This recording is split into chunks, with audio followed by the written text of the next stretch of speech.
Donc l'année passée, on a mis en place un projet avec des jeunes, des ados qui avaient tous entre eux environ 10 et 16 ans. Parce que donc c'est vrai qu'à Genappe, il n'y a pas vraiment de lieu pour les ados, à part chez nous, on en a qui viennent faire des cours de photo, de sculpture, de dessin. Il y a les scouts, mais il n'y a pas de maison de jeunes. Et en plus, les ados de Genappe, il n'y a pas d'école en humanité. Il n'y a pas d'école d'humanité, du coup, ils vont tous un peu partout, en Brabant Wallon, ou même dans le Hainaut, ils sont un peu éclatés. Donc il n'y a pas vraiment de lieu fédérateur pour les ados. Et je trouve qu'il y avait des choses à faire avec eux, qu'ils ont des choses à dire.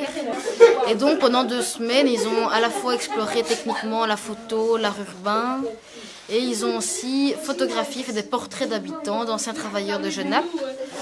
Et ces portraits, on les a mis en grand format dans la rue, exposés sur les vitrines des magasins, sur les façades des maisons. Et donc j'avais envie d'ouvrir nos stages à un autre public, des gens pour qui c'est pas vraiment un réflexe de venir au Lézard, ils n'ont pas le réflexe culturel d'ouvrir la porte et de venir nous dire bonjour, même s'ils peuvent et qu'ils sont les bienvenus.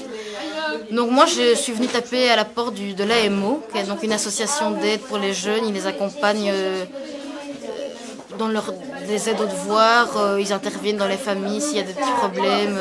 C'est vraiment axé pour les enfants de 0 à 18 ans. Et Franca, qui travaille à l'AMO et qui est assistante sociale, a vraiment accroché au projet. Donc moi je lui ai dit, j'aimerais bien m'adresser à tes jeunes, à tes ados qui n'ont pas toujours l'occasion de sortir de chez eux. Parfois quand même ils ont des familles qui leur ferment les portes plutôt que de les ouvrir. Et donc on a à la fois accueilli des jeunes un peu les mêmes que d'habitude qui viennent souvent chez nous, mais aussi des jeunes de l'AMO. Au début c'était marrant parce que les jeunes ne se connaissaient pas, ils n'étaient pas très à l'aise, et puis finalement le groupe s'est vraiment formé. C'était assez riche. Ce que je trouvais très gai, c'est que les jeunes se sont rendus compte qu'ils étaient capables d'abord de faire des choses. Parce que ça passait de devoir découper des choses très fines au cutter et très précises à faire des photos, à réfléchir dans l'espace comment les disposer, aller rencontrer les habitants, donc aller vers eux, discuter avec eux, à apprendre aussi à travailler collectivement parce qu'ils étaient 7, donc il fallait apprendre à travailler pour un projet collectif, ce qui n'était pas toujours simple. Et voilà, et voir qu'ils étaient capables de sortir des choses et capables de mettre des idées en place, de les réaliser. Je pense que ça leur a fait un bien fou de passer du temps ensemble aussi. Déjà, je pense que parfois, dans nos ateliers, les gens ils viennent d'abord aussi pour se rencontrer, se voir, discuter, plutôt que de faire du dessin. C'est même pas en fait un objectif en soi, dessiner. Tant qu'ils passent un moment ensemble, qu'ils apprennent, qu'ils échangent des choses, c'est déjà gagné.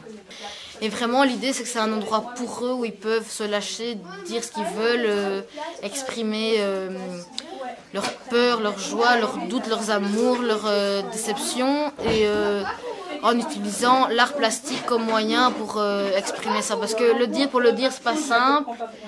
Et à travers un dessin, à travers un écrit, à travers une photo, ils peuvent exprimer des millions de choses. Et je crois vraiment que les CEC, c'est des outils pour...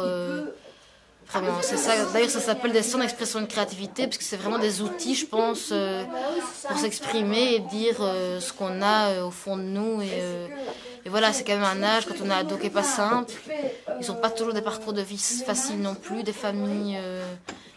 Les lézards existent depuis une 30aine d'années. Ça a commencé de manière assez petite chez une dame qui a fait ça dans son garage, qui faisait des ateliers dans son garage. Et puis petit à petit, ça a grossi. Donc maintenant, on est reconnu depuis quelques années comme CEC vis-à-vis de la Fédération Wallonie-Bruxelles. On a une ASB à part entière. À un moment, on dépendait du centre culturel, ce qui n'est plus le cas. Et on a environ 250 élèves par an, plus des stages. On a là 200 élèves pendant les vacances aussi. On va dans les écoles dans le cadre des accueils extrascolaires. Et on fait de plus en plus de projets comme ça, vraiment avec les habitants, en fonction de la réalité géographique, culturelle du territoire de Genappe. Et à côté de ça, on continue nos ateliers hebdomadaires. On donne photos, dessins, peintures, sculptures, pour tous les âges, enfants, ados, adultes. C'est vraiment un boulot épanouissant parce que voilà, moi je trouve que le secteur non marchand, je suis faite pour ça. Moi, travailler dans des trucs avec des sous, ça ne me conviendrait pas. Porter des projets, je pense que c'est là que je me reconnais. Moi aussi, comme les jeunes, voir que je sais créer un projet de A à Z, c'est quand même assez porteur. Et voilà, et j'étais assez touchée de voir que les jeunes étaient là, participaient à ce que j'avais imaginé dans ma tête pendant des mois. Et me battre aussi pour les habitants, pour qu'ils aient une place, pour qu'on les écoute, de faire le lien entre... j'ai l'impression que je suis un peu un lien entre les artistes que j'essaie de défendre, de leur donner du boulot, de leur donner un espace où créer. Je suis un lien entre eux, entre les habitants, entre la commune, entre les politiciens, entre les parents, les élèves. Et j'essaie que tout le monde s'y retrouve, que tout le monde s'accorde ensemble.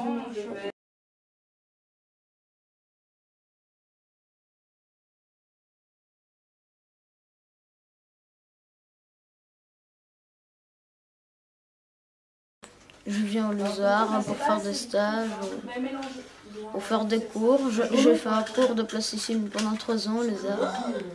Sinon, c'est chouette, quoi. Surtout déjà que j'aime bien dessiner et je suis fort imaginaire. Je me suis dit, un cours de dessin, c'est parfait. En plus, c'est pas loin du tout de chez moi, quoi. Ça s'appelle Murmure, c'était à Pâques. Si je me rappelle bien. Et on avait pris des photos des gens et tout ça. Et on avait collé sur les murs, sur les anciens magasins de Genève, parce qu'on trouvait que c'était un petit peu pauvre. Alors on voulait mettre, un peu plus d'animation comme ça dans la ville. Et alors tous les gens regardaient. Par contre, il y en a une que tout le monde adorait, que tout le monde voyait surtout. C'était une image d'une vieille personne âgée qui tirait la langue, et comme ça, c'était marrant. Moi, j'ai pas fait de photos parce que je suis venue que la 2e semaine, malheureusement. J'ai aidé à coller, on a commencé à faire des dessins qu'on a collés sur les murs aussi. Cette année-ci, par exemple, dimanche, je vais faire quelque chose avec ma maman et mon frère. C'est un truc familial, on va faire du collage, du découpage, des photos, dessiner et tout ça. Et sinon, je vais faire un stage à Pâques, je vais faire de la bombe, du découpage, en cutter et tout ça. Oui, c'est chouette parce que comme ça on connaît des gens, on s'amuse bien et c'est mis en groupe quand même, parce que tout seul, c'est pas souvent animé. En tout cas, je conseille à tout le monde d'y aller si on est vraiment imaginaire et créatif, parce que c'est vraiment super.